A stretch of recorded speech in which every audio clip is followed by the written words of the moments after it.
किसी समय की बात है, शांतिवन के राज्य में एक समझदार और न्यायप्रिय राजा वीरेंद्र शासन करते थे। उनके राज्य को उसकी समृद्धि, निष्पक्षता और लोगों के बीच सद्भावना के लिए जाना जाता था। हालांकि राजा की एक चिंता थी, वह जानना चाहते थे कि क्या उनके लोग वास्तव में ईमानदार और दयालु हैं या उनकी सद्गुण सुपरफिशियल हैं। राजा वीरेंद्र ने यह जानने का निश्चय किया कि उनके लोग किस प्रकार के हैं। उन्होंने एक योजना बनाई और आम व्यक्ति के रूप में गांव में घूमने का निर्णय लिया ताकि वह उनकी वास्तविकता का अनुभव कर सकें। एक दिन उसने एक रहस्यमय परीक्षण करने का फैसला किया। एक सामान्य व्यापारी की वेशभूषा में वह अपने साम्राज्य के गांवों और कस्बों में घूम रहा था। अपने लोगों का ध्यान से अवलोकन करते हुए वह भीड़ में मिलकर बाजार में घूमता रहा, रंग बिरंगी सब्जियों और फलों से भरे स्टालों का निरीक्षण करते हुए, जबकि विक्रेता अपने सामान को बेचने में मशगूल थे। वह एक बेंच पर बैठा है, गांव वालों की कहानियों और हंसी सुनते हुए। ऊपर से सूरज की किरणें पेड़ों के बीच से छनकर आती हैं। वह एक मैदान में खेलते हुए बच्चों के समूह को देखता है। उनकी खुशी की हंसी गूंजती है, जैसे वे खुशियों से भरे चेहरे के साथ इधर उधर दौड़ रहे हैं। सूर्यास्त के समय वह एक पहाड़ी पर खड़ा है और शांत दृश्य का अवलोकन कर रहा है, जब चिमनी से धुआं उठता है और रोशनी का गर्म आकर्षण प्रकट होता है। जैसे ही वह यात्रा कर रहा था, उसे नदी के पास स्थित एक छोटी शांत गांव मिली। यहाँ उसने एक गरीब किसान राघव को देखा, जो स्कॉचिंग धूप में अपने खेत में टायरलेसली काम कर रहा था। राजा, जो अभी भी अपने भेष में था, राघव के पास आया और कहा, अच्छे आदमी, मैं एक थका हुआ यात्री हूँ। क्या आप मुझे कुछ पानी और खाना दे सकते हैं? राघव ने अपने काम से ऊपर देखा, आश्चर्यचकित, लेकिन स्वागत करने वाले भाव के साथ उसके हाथ ने सूर्य की रोशनी से अपनी आंखों को ढक लिया, जैसे वह भेष में राजा की ओर देखता था। एक साधारण लकड़ी की मेज बाहर रखी गई थी, जिसमें चावल और दाल के साधारण पकवान थे और एक पिचर ठंडे पानी का है जो धूप में चमक रहा था। राजा लकड़ी की मेज पर बैठे साधारण भोजन का आनंद लेते हुए, उसकी आंखों में आभार की चमक थी जब वह राघव के विनम्र स्वभाव को देखता था। राघव धीरे धीरे मुस्कुराते हुए मिट्टी के कप में पानी डालते हुए, उसके हाथों पर कठिनाई और समर्पण के निशान थे जब उसने राजा को यह पेश किया। बिना किसी हिचकिचाहट के राघव ने उन्हें गर्मजोशी से स्वागत किया। बिल्कुल प्रिय सज्जन, कृपया इस पेड़ की छांव में आराम करें जबकि मैं आपको पानी लाकर और एक साधारण भोजन तैयार करूं।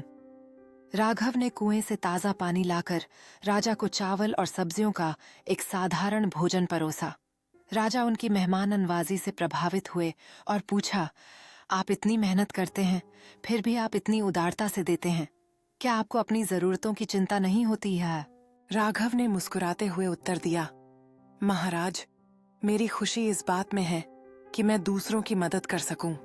जब कोई जरूरतमंद मेरे पास आता है तो मेरी अपनी चिंताएं भुला दी जाती हैं। राजा ने उनके शब्दों को ध्यान से सुना और उनकी सरलता तथा सहानुभूति से प्रेरित हुआ।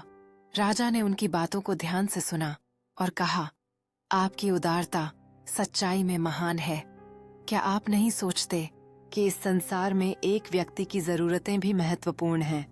राघव ने बिना संकोच के कहा, मुझे विश्वास है कि जब हम दूसरों की मदद करते हैं तो हमें अपनी जरूरतें पूरी करने की चिंता नहीं करनी पड़ती। राघव ने मुस्कुराते हुए कहा, दया एक खजाना है जो साझा करने पर बढ़ता है।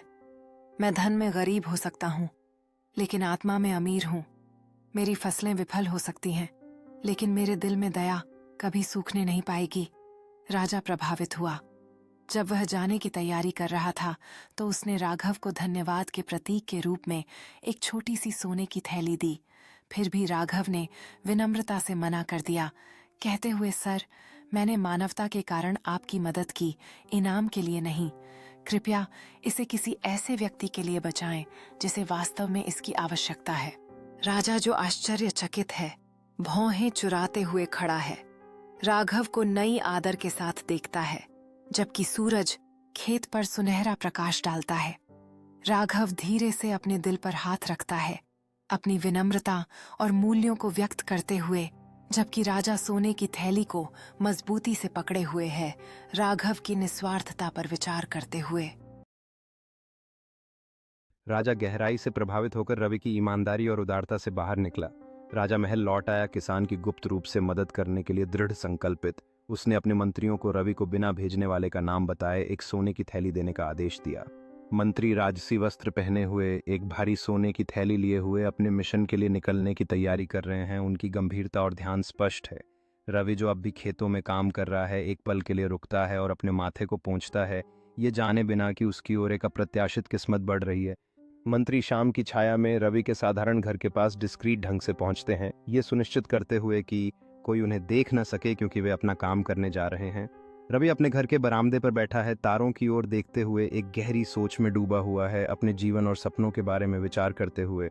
मंत्री चुपचाप सोने की थैली रवि के दरवाजे पर रखते हैं। उनके चेहरे पर सफलता और रहस्य का एहसास होता है। रवि अपने दरवाजे पर थैली देखकर चौंक जाता है, घुटने के बल बैठकर इसे ध्यान से देखता है। उसके चेहरे पर उलझन और उम्मीद का मिला जुला भाव है। जब सोना पहुंचाया गया, राघव अभिभूत हो गया। उसने आसमान का धन्यवाद किया इस अप्रत्याशित आशीर्वाद के लिए और तय किया कि वह पैसे का उपयोग अपने गांव को सुधारने के लिए करेगा। उसने गांव के कुएं की मरम्मत की, बच्चों के लिए एक छोटा स्कूल बनाया और गरीबों में भोजन वितरित किया। उसने केवल अपने लिए एक छोटी सी राशि रखी। राघव के कार्यों की खबर दूर दूर तक फैल गई। राजा, जिसने उसके कामों के बारे में सुना, फिर से गांव का दौरा करने का निर्णय लिया, अब भी डिस्गाइज में। इस बार उसने राघव के पास जाकर पूछा, तुमने दूसरों के लिए सोने का उपयोग क्यों किया जब तुम इसे अपने परिवार के लिए रख सकते थे? राघव ने मुस्कुराते हुए जवाब दिया, मैंने सोचा कि यदि मैं अपने गांव की भलाई के लिए काम करूंगा तो ये मेरे परिवार के लिए भी फायदेमंद होगा। हम सभी एक समुदाय हैं और जब हम एक दूसरे की मदद करते हैं तो हम आगे बढ़ते हैं। राजा ने उसकी बातों को सुनकर गर्व महसूस किया। उसने राघव के दिल की विशालता को पहचाना और उसके योगदान की सराहना की। राजा ने फैसला किया कि वह राघव को सम्मानित करेगा और उसके कार्यों को देखकर अपने राज्य में और लोगों को प्रेरित करेगा। राजा ने अपने असली पहचान का खुलासा किया और राघव के सामने खड़े होकर उसे राघव को एक शाही सम्मान का मेडल प्रदान करने के लिए तैयार था। चारों ओर आश्चर्य से भरे हुए गांव वाले थे। गांव वाले तालियां बजाते और राघव के लिए जयकारे करते हैं, जैसे वह अपनी बहुमूल्य शाही पदक प्राप्त करता है। और पीछे की ओर सूरज की रोशनी चमक उठती है, जो एकता और आभार के भाव को उजागर करती है। राघव ने महसूस किया कि उसका सरल और दयालु कार्य न केवल उसके गांव के लिए बल्कि पूरे राज्य के लिए प्रेरणा बन गया है। राघव ने जवाब दिया, हम दूसरों को उठाकर खुद ऊंचा उठते हैं। धन अस्थायी है, लेकिन हम जो गुडविल और खुशी उत्पन्न करते हैं वो सदा के लिए है। मेरे परिवार की खुशी हमारी समुदाय की खुशी में निहित है। राजा अपनी प्रशंसा को रोक नहीं पाते ने अपनी असली पहचान प्रकट की। राघव, मैं राजा वीरेंद्र हूँ। मैंने अपने लोगों के असली चरित्र को जानने के लिए भेष बदला। तुम्हारी निस्वार्थता और ज्ञान ने मुझे किसी भी दरबार के सलाहकार से अधिक सिखाया है। आज से तुम मेरे मुख्य सलाहकार बनोगे। राघव हैरान और विनम्र दिखते हुए राजा वीरेंद्र के सामने अपने सिर को थोड़ा झुकाते हैं। चारों ओर एक खुशहाल क्राउड है जो अपने नए नेता का समर्थन करते हुए तालियां बजा रही है। राजा वीरेंद्र अब शाही वस्त्र पहने हुए राघव के बगल में खड़े हैं, एक भव्य महल के सामने जो रंग बिरंगे ध्वजों से सजा हुआ है। दोनों मुस्कुराते हुए उत्साही ग्रामीणों को संबोधित कर रहे हैं। राघव ने राजा जी का प्रस्ताव विनम्रता से स्वीकार किया, लेकिन उसकी एक शर्त थी, मैं राज्य की सेवा करूंगा, लेकिन केवल अगर मैं अपने गांव में रह सकता हूं। एक पेड़ की जड़ें उसी मिट्टी में रहनी चाहिए जो उसे पोषित करती हैं। राजा ने सहमति जताई और राघव के मार्गदर्शन में राज्य और भी समृद्ध हुआ। उसकी बुद्धिमत्ता ने दूसरों को दयालुता और ईमानदारी के साथ कार्य करने के लिए प्रेरित किया, जो सदियों तक अच्छाई की एक विरासत छोड़ गई। राज्य में फसलें लहलहा रही थीं और लोग उसकी देखरेख में प्रगति कर रहे थे। राघव बच्चों को दयालुता और ईमानदारी के बारे में सिखाते हैं, जो भविष्य की पीढ़ी के लिए एक उज्जवल दिशा दिखाता है। एक बूढ़े गांव वाले ने राघव के प्रभावशाली शिक्षणों की कहानियां साझा कीं, जिससे युवा वयस्कों में प्रेरणा और गर्व जागृत हुआ। यह दीवार पर एक सुंदर भित्ति चित्र है जो राघव को गांव वालों के बीच दर्शाता है, जो एकता और उसके समुदाय पर छोड़े गए स्थायी प्रभाव का प्रतीक है। कहानी की सीख सच्चा धन दया, उदारता और ईमानदारी में है। जब हम अपने आशीर्वादों का उपयोग दूसरों को उठाने के लिए करते हैं, तो हम खुशी और सद्भाव की एक दुनिया का निर्माण करते हैं जो भौतिक संपत्तियों से अधिक स्थायी विरासत छोड़ती है। हर छोटे से कार्य का महत्व है, और जब हम दूसरों की मदद करते हैं तो हम अपने समाज में एक सकारात्मक बदलाव लाते हैं। यह सच्चा धन है जो हमें दूसरों के जीवन में खुशी लाने का अवसर देता है। यह सहयोग और एकता हमें यह सिखाता है कि जब हम मिलकर काम करते हैं तो हम बड़े लक्ष्यों को प्राप्त कर सकते हैं। साथ में हम एक ऐसा संसार बना सकते हैं जहां सभी का स्वागत है और सबको खुशी मिलती है। हमारी छोटी छोटी क्रियाएं बड़ी परिवर्तन ला सकती हैं, और जब हम दूसरों को प्रेरित करते हैं तो हम एक सकारात्मक प्रभाव छोड़ते हैं। शिक्षा और समर्थन से हम अपने समाज को सशक्त बना सकते हैं।